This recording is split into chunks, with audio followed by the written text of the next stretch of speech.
Vamos abrir novamente na carta que o apóstolo Paulo escreveu aos Efésios, mas hoje nós iremos ler apenas 3 versículos, capítulo 2.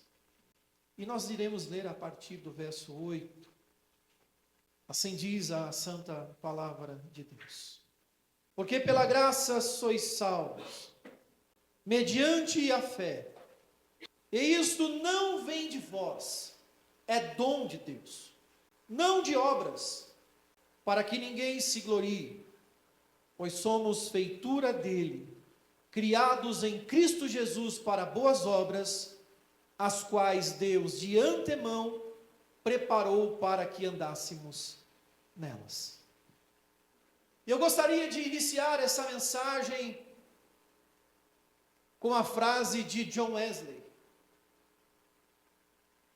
faça todo o bem que puder, por todos os meios que puder, de todas as maneiras que você pode, em todos os lugares que você puder, e todas as vezes que você puder, para todas as pessoas que você puder, enquanto você pode sempre. Dia 31 agora, a Reforma Protestante completará 507 anos. E eu gostaria de citar um dos grandes nomes da Reforma Protestante, que sabemos que não foi constituída através de um único homem, mas o Senhor Deus levantou vários homens. Eu oro também em nosso tempo para que Deus continue levantando homens de Deus, através de vários nomes. Entre eles, citarei brevemente o nome de Martinho Lutero, talvez o mais conhecido, onde a revelação desta palavra literalmente trouxe luz em 1517, onde o versículo principal em destaque da reforma está em Romanos, capítulo 1, verso 17. O justo viverá pela fé. Praticamente foi a base teológica da reforma protestante, porque entendemos que a justiça de Deus é revelada em Cristo Jesus, e somente em Cristo é que devemos nos apoiar e viver pela fé. Então, esses versículos voltaram a ser pregados, a proclamados e defendidos com toda a veemência. E é isso que vou procurar fazer nessa noite, noite de ceia. Porque naquele tempo a igreja havia se perdido ao longo dos séculos, a verdadeira mensagem, a essência, era praticamente ali em poucos pontos de luz. Ali a igreja criara as indulgências, a pregação por intermédio das obras. E quando Lutero passou a enxergar com clareza estas coisas, com várias declarações de Paulo, que nós não somos salvos pelas obras, nós não somos salvos por indulgências ou por outras coisas que não seja a graça de Deus, mediante a fé, deixando bem claro que isso não provém de obras, para que ninguém se glorie. Então, a reforma protestante começa a ter um foco maior nesse aspecto. Uma nova pregação, um novo ensino começa a ser construído da forma certa de entender as Escrituras, que na verdade não é uma nova pregação, não é um novo ensino, é voltar ao Evangelho verdadeiro, a verdadeira mensagem da fé. E nos dias de hoje, meus amados, essa verdade voltou a ser distorcida em muitos lugares, de forma que parece até mesmo que algumas igrejas voltaram a pregar a salvação pelas obras. Voltaram a pregar a salvação com apoio dos méritos humanos. Saíram de um extremo onde haviam jogado totalmente o entendimento verdadeiro da graça de lado, distorceram o que é a fé, distorceram o que é mediante a fé, e esse grande desvio teológico começou também a aparecer em nossos dias.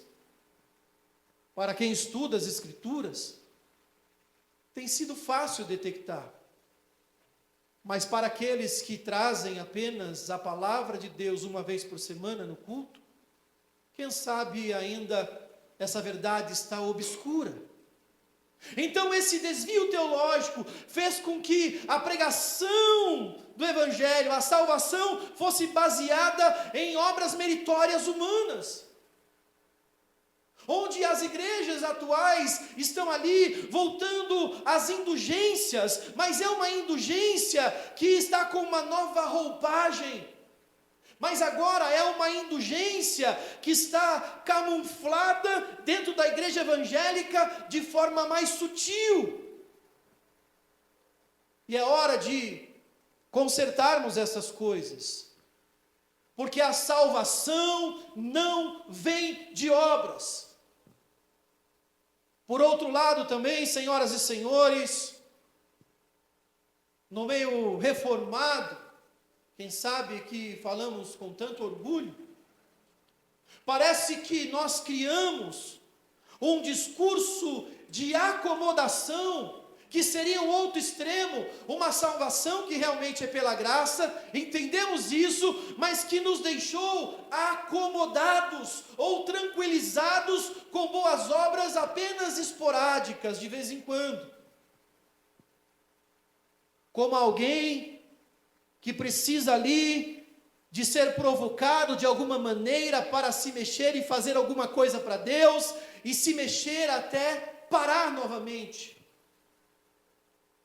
Tenho visto que a prática das boas obras não tem sido calorosa em nossas vidas como deveria ser.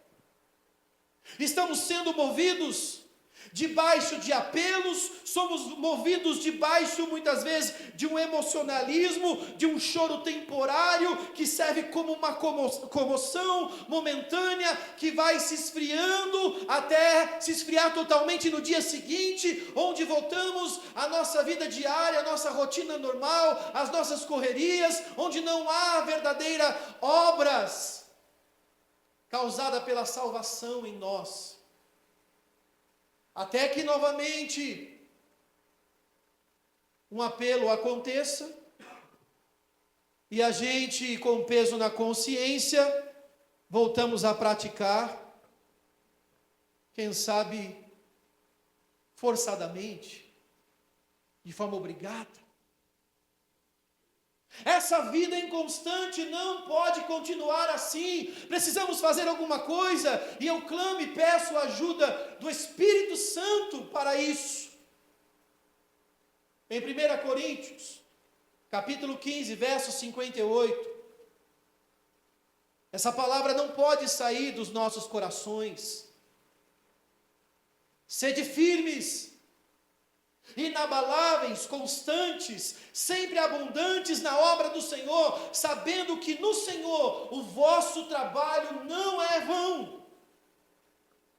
Pois é raro de se ver em nossos dias uma prática de boas obras que sejam constantes e calorosas realmente, que faça parte da nossa vida diária, mas não só em um momento de comoção, onde arranca até lágrimas dos nossos olhos, mas em todo momento, constantemente, sem altos e baixos. Mas nós somos assim, humanos, falhos, pecadores. Clamamos a misericórdia e a graça de Deus sobre as nossas vidas. Precisamos nos arrepender dessa vida murcha.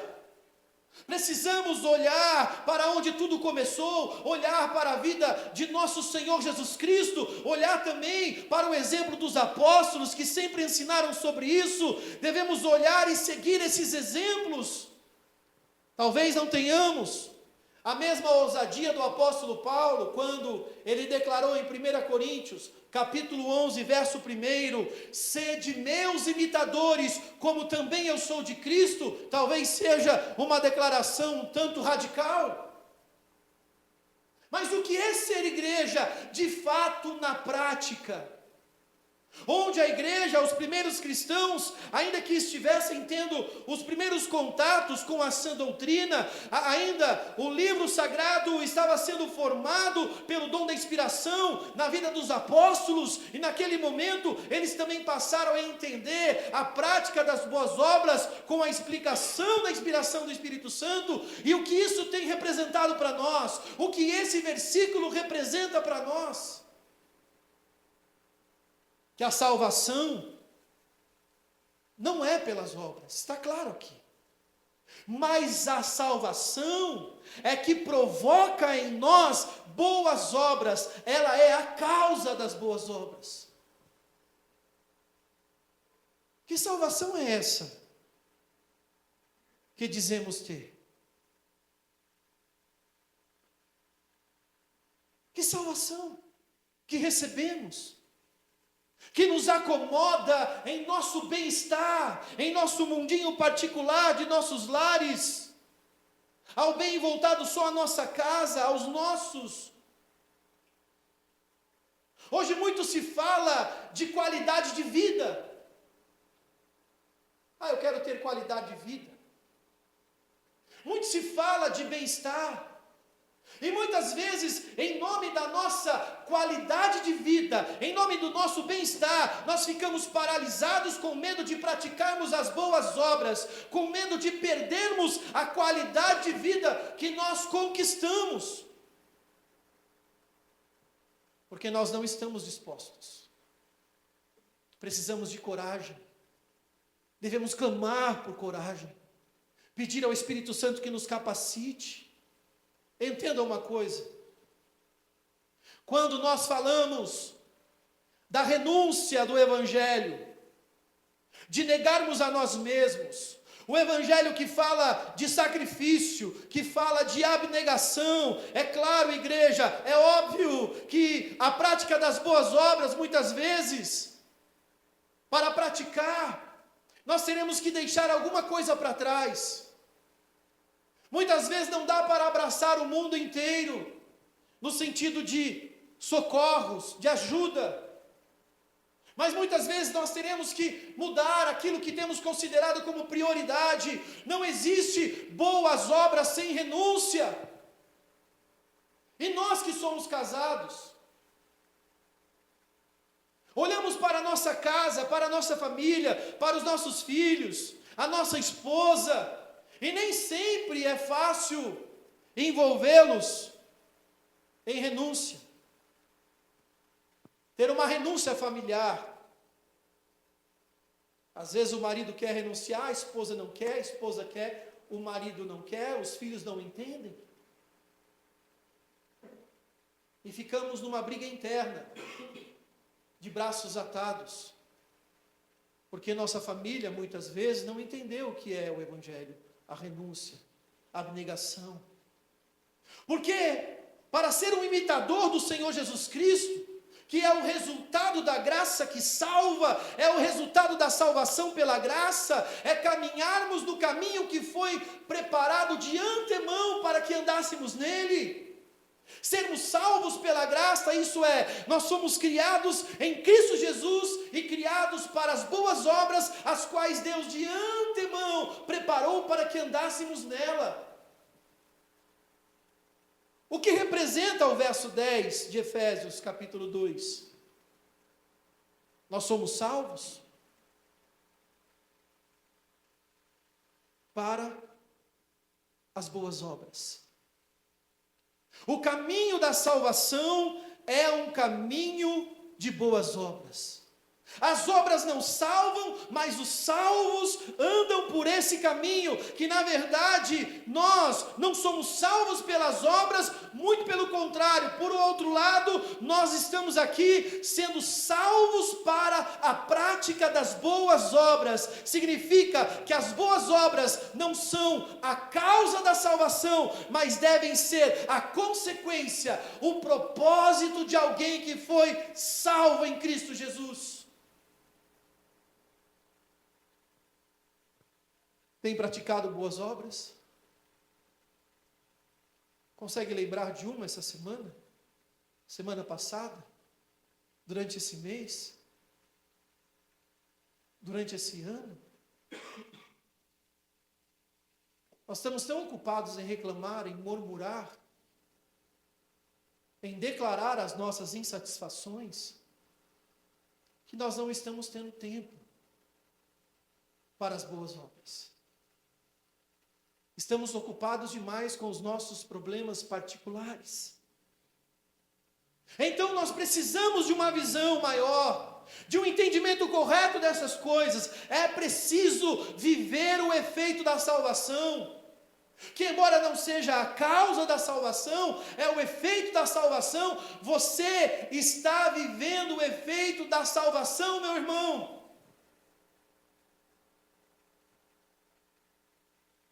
Responde no seu íntimo: você está vivendo o efeito da salvação? Sou salvo pela graça, sou feitura dele, e o efeito da graça salvadora em minha vida, como está? Andar como ele andou. Mas o que são boas obras? Será que sabemos pelo menos o que são boas obras? Às vezes na teoria, não na prática. É transmitir a bondade que nos alcançou para tudo aquilo que estiver à nossa volta. É o agir de Cristo através de nós. Em 1 João capítulo 2, dos versos 3 ao 6, diz assim: ora, sabemos que temos conhecido por isto, se guardamos os seus mandamentos. Esta é a confirmação. Aquele que diz, eu o conheço, e não guarda os seus mandamentos, é mentiroso, e nele não está a verdade. Aquele, entretanto, que guarda a sua palavra, nele verdadeiramente tem sido aperfeiçoado o amor de Deus, e nisso sabemos que estamos nele. Aquele que diz que permanece nele, ele também deve andar como ele andou. Significa que se pregamos uma mensagem, a salvação não depende de obras, entendemos que é isso realmente, precisamos enfatizar também que a salvação precisa nos levar à prática das boas obras. É um caminho preparado de antemão para andar como Jesus andou. E é sobre isso que vamos falar no verso 10. E o verso 10 não é apenas aqui, quem sabe, para mostrar um pequeno e simples propósito, não, mas é um grande propósito. O verso 10 fala que o propósito da nossa salvação está ligado na prática das boas obras. Diz que Deus de antemão preparou para que andássemos nelas. Veja que esse texto, ele declara aqui um propósito eterno de Deus que envolve boas obras e que nós de fato precisamos praticá-las. A graça traz salvação para as boas obras. As boas obras não salvam, mas o salvo pela graça pratica boas obras. E o propósito final de tudo isso é um povo zeloso que se dedica em boas obras. O que é ser zeloso? Você tem zelo pelas coisas de Deus? Aquilo que você considera ser valioso, importante na sua vida, você tem cuidado muito bem, tem protegido? Vamos abrir a palavra de Deus em Tito. A carta que o apóstolo Paulo escreveu a Tito, no capítulo 2. Gostaria de fazer uma leitura que vai do verso 11 ao verso 14.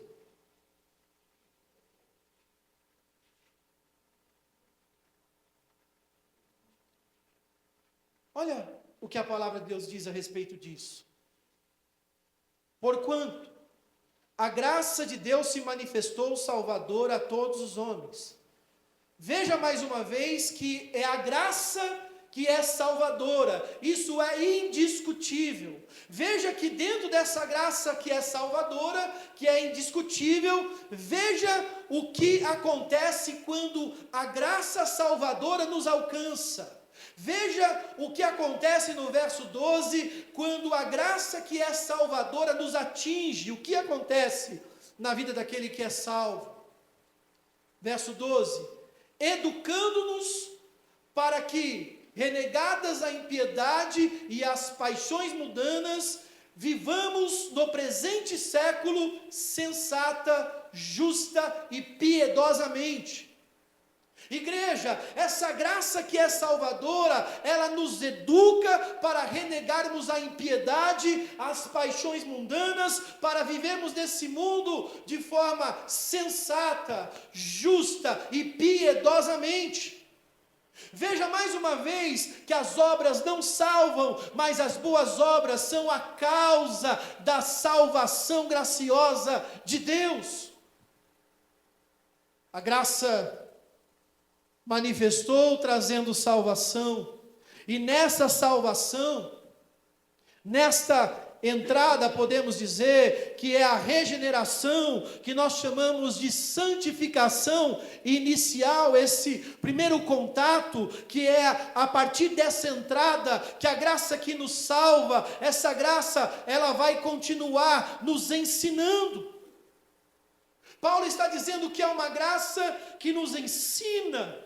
Ela nos ensina a renegar as paixões da impiedade do mundo. Essa graça que nos salvou, ela é justa, ela é sóbria, ela é correta, ela é santa diante de Deus, e que nós chamamos isso na teologia de santificação progressiva, onde há um crescimento espiritual,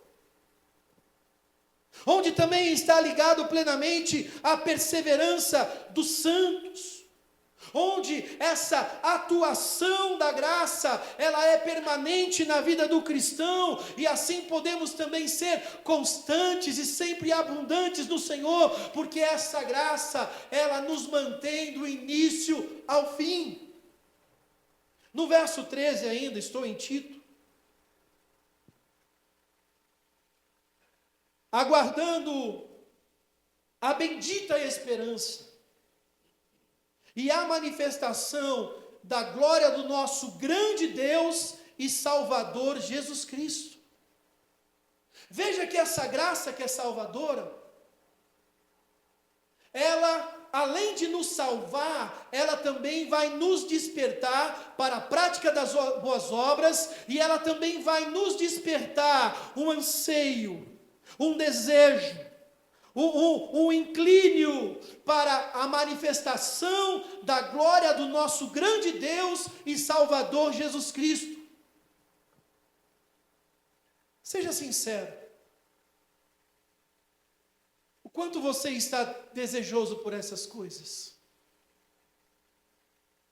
Pela vinda, pela glorificação, pela eternidade, ou você não tem pensado nessas coisas?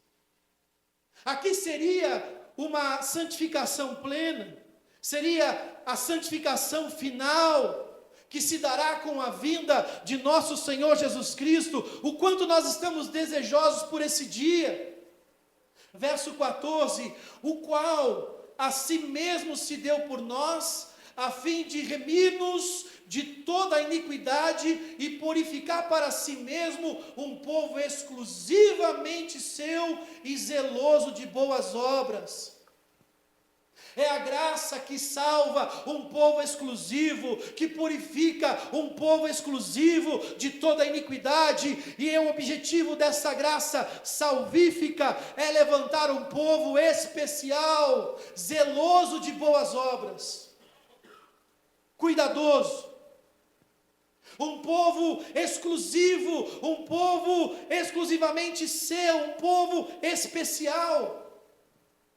A palavra grega aqui é a palavra periósios, e realmente significa exclusividade, especial, que é o sinônimo de ser santo, de ser santificado, separado. E sabemos que esse povo especial é o povo de Deus, cuja marca é identificada pelos frutos. A boa árvore conhecemos pelos frutos. A árvore que não dá bons frutos, ela é cortada e lançada no fogo, e para mais nada presta. A dedicação às boas obras é uma forma de identificação. E nos originais em grego aqui, a frase zeloso de boas obras traz o significado de dedicado, aplicado, empenhado na prática das boas obras. É alguém que se entrega totalmente pela causa, é alguém que se entrega e que confia totalmente em Deus, confia no Senhor. Cristo se entregou com esta finalidade, o apóstolo Paulo está dizendo, e nós precisamos nos entregar a Cristo na finalidade de praticarmos boas obras. Ele nos salva, Ele nos regenera, é uma graça que nos faz nascer de novo. Chamamos de santificação inicial, fomos enxertados na videira verdadeira que é Cristo. Essa graça nos educa, é uma santificação progressiva, onde há a perseverança dos santos, onde essa graça nos mantém, e ela não nos mantém de qualquer jeito, de qualquer maneira, ela nos mantém no zelo das boas obras, e essas boas obras indicam o nosso anseio pelas coisas eternas de Deus, onde o nosso coração realmente pode estar, os verdadeiros tesouros que cercam a nossa vida. Hebreus capítulo 11, verso 6. Sem fé é impossível agradar a Deus, porque é necessário que aquele que se aproxima de Deus creia que Ele existe e que se torna galardoador dos que o buscam. É essa esperança que nós temos, quando nós praticamos, nós fazemos para Deus e não para os homens, porque sabemos com quem iremos nos encontrar brevemente. É Ele que é a nossa esperança, é a santificação final, é a glorificação eterna, é o dia em que nós iremos nos encontrar e saberemos que nunca mais pecaremos contra Ele, que nunca mais iremos entristecer o Espírito Santo. Maranata, ora vem, Senhor Jesus. Ainda em Tito capítulo 2, o verso 15 agora, dentro desse mesmo contexto, existe uma ordem aqui, igreja, é uma ordem que não pode ser negligenciada por nenhum de nós, e diz o seguinte: dize estas coisas, exorta e repreende também com toda a autoridade, e ninguém te despreze. O apóstolo Paulo está dizendo para Tito: Tito, ensine essas coisas na igreja, e também exorte, repreenda com toda a autoridade, e que ninguém despreze você, ninguém. Paulo está dizendo, você vai ensinar sobre a prática das boas obras, como resultado final de quem realmente foi salvo. Você vai exortar a igreja com estas coisas, e tem mais, fique firme. Fique firme, você não vai permitir que ninguém te despreze quando você estiver ensinando essas coisas. Quando você estiver se levantando para ensinar essas coisas, não aceite que ninguém te despreze.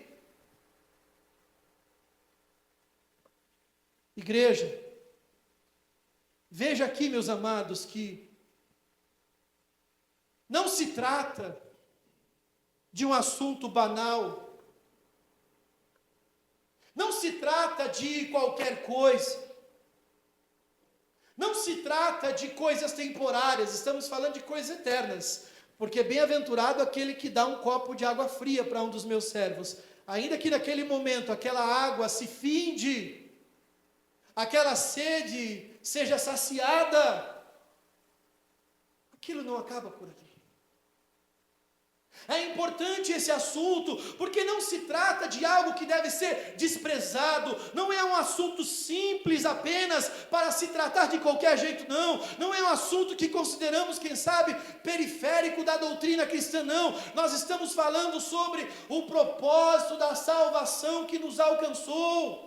Então preste muito atenção, igreja, porque a palavra de Deus para a tua vida, é importante entender que no propósito de Deus, a graça que te salva, ela também vai te preparar para a prática das boas obras. Somos preparados para viver em boas obras.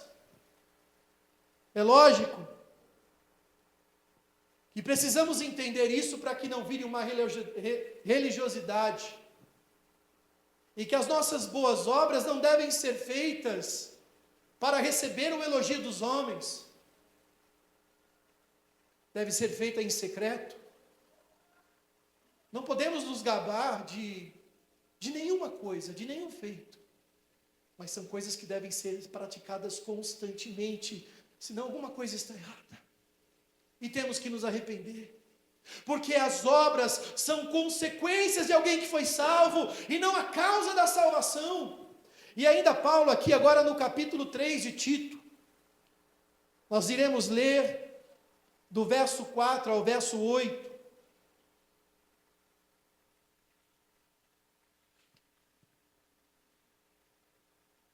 Quando, porém, se manifestou a benignidade de Deus, nosso Salvador, e seu amor para com todos, não por obras de justiça praticada por nós, mas segundo a sua misericórdia, Ele nos salvou mediante o lavar regenerador e renovador do Espírito Santo, que Ele derramou sobre nós ricamente, por meio de Jesus Cristo, nosso Salvador, a fim de que, justificados pela graça, nos tornemos herdeiros, seus herdeiros, segundo a esperança da vida eterna. Fiel é essa palavra, e quero que, no tocante a estas coisas, faças afirmação, confiadamente, para os que têm crido em Deus, sejam solícitos na prática de boas obras. Estas coisas são excelentes e proveitosas aos homens. Tito, eu quero que você fale sobre esse assunto ousadamente a respeito dessas coisas. Paulo fala no capítulo 2 e Paulo fala no capítulo 3. Está aqui enchendo Tito sobre o mesmo assunto, falando as mesmas coisas em 2 capítulos, e diz: olha, faças afirmação. Você precisa afirmar essas coisas, e não é para afirmar de qualquer jeito. Você vai afirmar confiadamente, você vai falar isso com muita convicção, e vai falar para quem? Para os que têm crido em Deus. Você tem crido em Deus?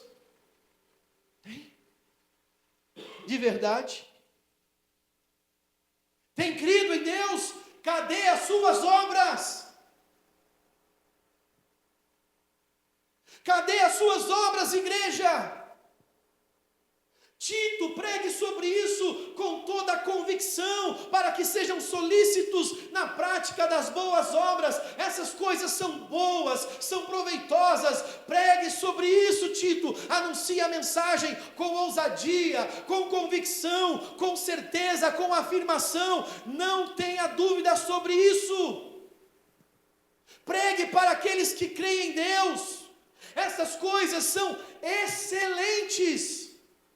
Estas coisas são proveitosas para aqueles que foram salvos pela graça e entenderam que, embora tenham sido salvos pela graça e não pelas obras, eles foram salvos para as boas obras. Então pratique boas obras. Onde está? Onde estão? Cadê? Cadê os frutos? Você tem a obrigação, eu tenho a obrigação de viver o que cremos. Nós temos a obrigação de viver o que estamos pregando. Olha, não se ofenda comigo, meu irmão. Eu não estou bravo com você. Eu estou apenas obedecendo a palavra de Deus, pregando com ousadia aquilo que Deus ordenou em sua palavra e falando ousadamente a respeito dessas coisas para aqueles que creem em Deus. Você crê em Deus realmente? Então essa mensagem é para você. Pratique boas obras. Saia da sua zona de conforto. Pare de ficar de braços cruzados na vida cristã. Saia do comodismo, mude seu comportamento. Se você crê em Deus, esta palavra é para você. Saia da sua zona de conforto.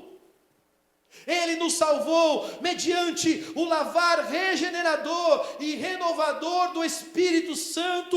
O lavar do Espírito Santo é regenerador, é renovador. Você foi salvo diante do lavar regenerador e renovador do Espírito Santo. Não fique assim, não fique estagnado.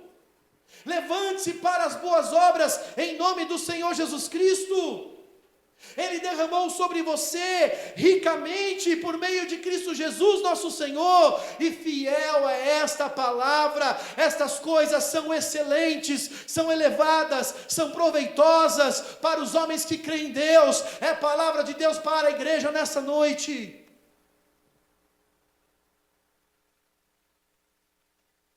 Que o Senhor nos desperte. Fomos criados em Cristo Jesus para as boas obras, significa que fomos exatamente criados com essa finalidade. O fim do homem é glorificar a Deus, e o homem glorifica a Deus também quando ele está na prática das boas obras. Eu oro para que haja um grande despertamento em nosso meio. Eu oro para que você e eu possamos parar de olhar para A, B ou C e começamos nós mesmos fazer a nossa parte, porque tenha certeza que fiel é aquele que nos chamou. Verso 10 de Efésios capítulo 2: pois somos feitura dele, criados em Cristo Jesus para as boas obras, as quais Deus de antemão preparou para que andássemos nela. A palavra grega aqui, para feitura, é de onde vem a palavra poema do nosso português. Né, poema ou poesia.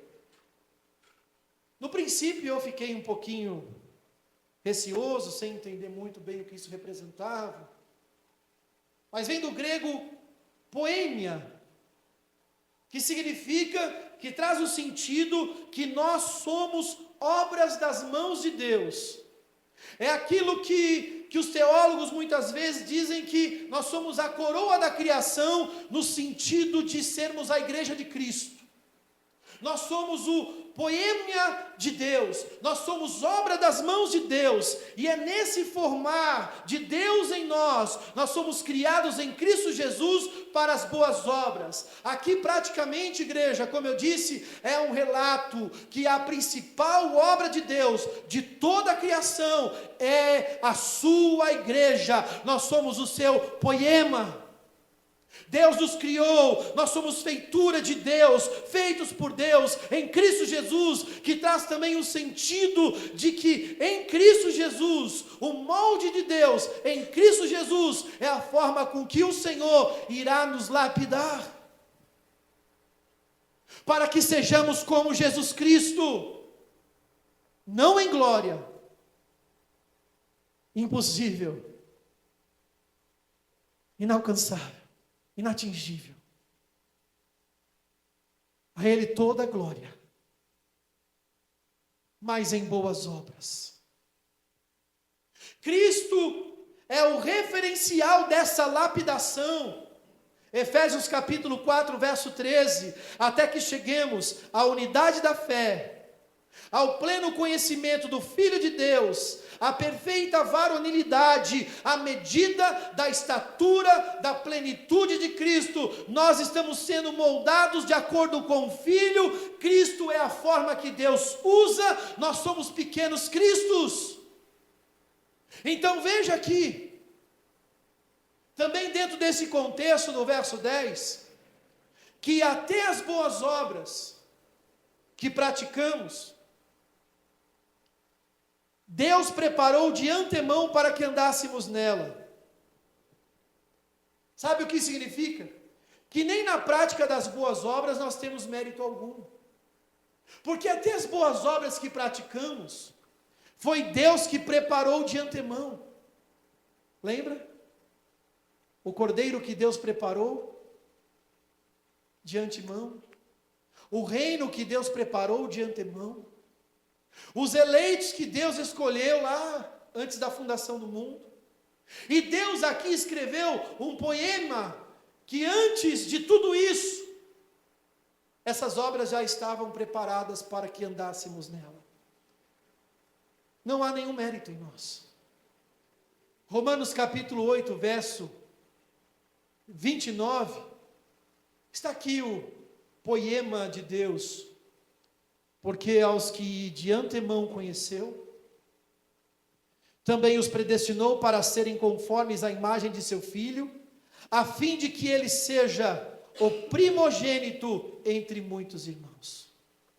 Deus nos predestinou para sermos conforme a imagem de seu Filho. Foi tudo de antemão, igreja. O poema de Deus, o cordeiro que morreu antes da fundação do mundo, o reino que vos foi preparado antes da fundação do mundo, os eleitos que foram eleitos antes da fundação do mundo, para que pelo poema de Deus somos feitura deles, criado para as boas obras que de antemão Deus preparou para que andássemos nelas. 2 Coríntios capítulo 3, verso 18. E todos nós, com o rosto desvendado, contemplando como por espelho a glória do Senhor, somos transformados de glória em glória, na sua própria imagem, como pelo Senhor, o Espírito. Deus está nos transformando de glória em glória na imagem de Cristo. O Espírito Santo, Ele está trabalhando em nossas vidas para que isso aconteça. Entenda uma coisa, meus irmãos, Deus te levantou, Deus te criou para você servir.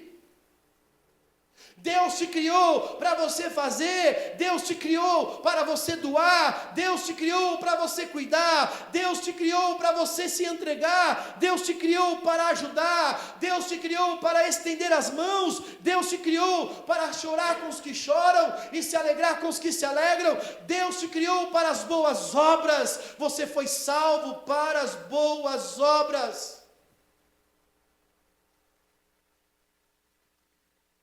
Não existe nenhum propósito se é só vir à igreja uma vez por semana. Vir à igreja aos domingos, o dia do Senhor, é extremamente importante, mas precisamos dar um bom testemunho de vida quando nós estamos andando lá fora. E dentro dessas boas obras, pelo qual nós fomos criados, igreja, Deus nos criou para exercer misericórdia. Tenha misericórdia do seu próximo. Deus nos criou para perdoarmos, Deus nos criou para amarmos, Deus nos criou para suportarmos uns aos outros, para perseverarmos, para sermos santos, para levar as cargas uns dos outros, e assim cumpriremos a lei de Cristo. entrar no território agora do irmão Wellington, que está trabalhando. Gálatas capítulo 5, verso 22 e 23. O fruto do Espírito em nós. Amor, alegria, paz, longanimidade, benignidade, bondade, fidelidade, mansidão e domínio próprio. O Espírito Santo, que mora em nós, habita em nós, o fruto do Espírito nos levará à prática das boas obras. Deus nos criou para andar no Espírito, e assim seremos capazes de praticar as boas obras. Não nos cansemos de fazer o bem, façamos o bem a todos.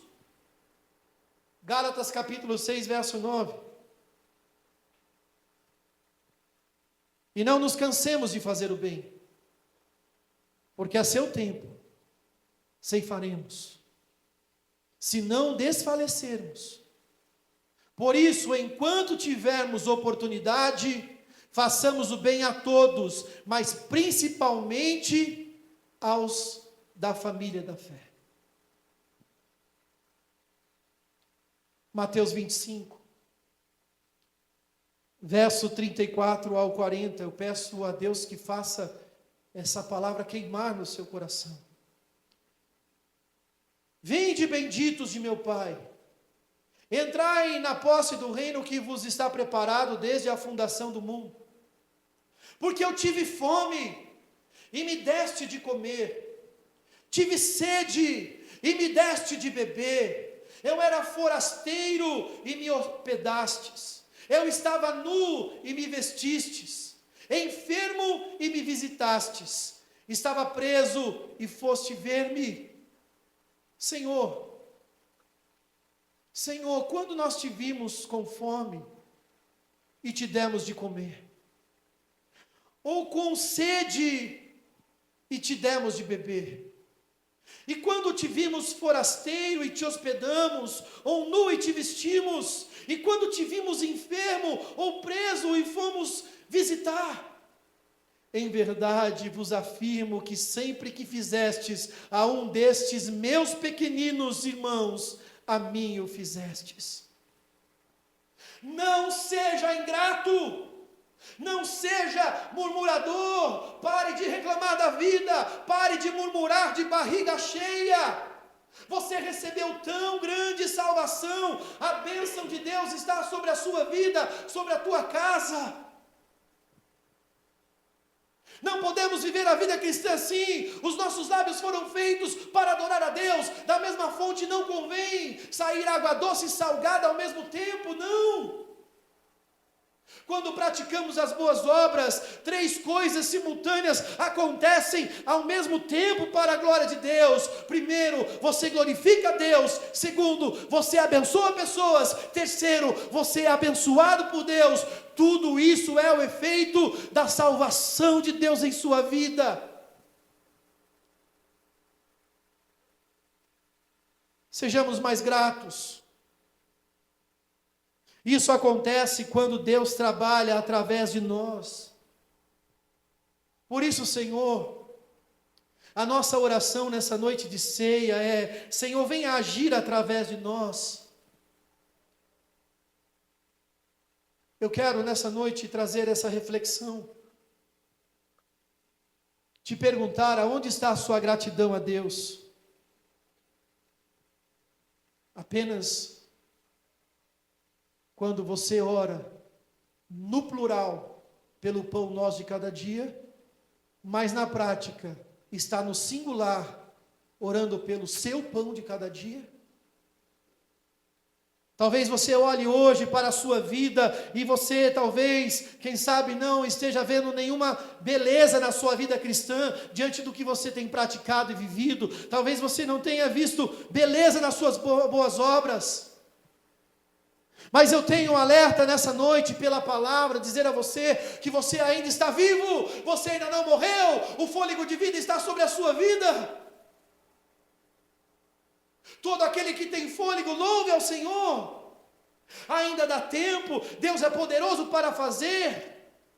Às vezes nós estamos, quem sabe, preocupados com a nossa idade e olhamos para trás, estamos vendo o quanto tempo nós já perdemos nessa vida. Eu olho, quem sabe, também para alguns irmãos, às vezes numa conversa, num diálogo, na tentativa de ver se há alguma esperança a despeito das coisas de Deus, e parece que muitos irmãos estão desanimados. Quem sabe, meus amados, se continuarmos assim, e se Deus não manifestar a sua graça, a sua misericórdia sobre as nossas vidas, nós iremos ainda perder muito tempo pela frente, mais tempo. Nós iremos olhar para trás, e serão mais 5 anos sem fazer nada, 10 anos sem fazer nada, e estaremos dentro da mesma situação, como alguém que roda em círculos. Agora é o momento de termos coragem e confiarmos no Senhor. Não podemos olhar para trás, temos que ir adiante, pois o Senhor é a nossa força, Ele é a nossa fortaleza. Precisamos clamar pela misericórdia e dizer: Deus, não pare, trabalhe em mim, até que o rosto de seu Filho Jesus Cristo esteja estampado e brilhando em minha face, refletindo a sua glória, como cartas vivas diante dos homens. Senhor, trabalhe em nossas vidas até que a beleza de seu Filho Jesus Cristo esteja sobre nós.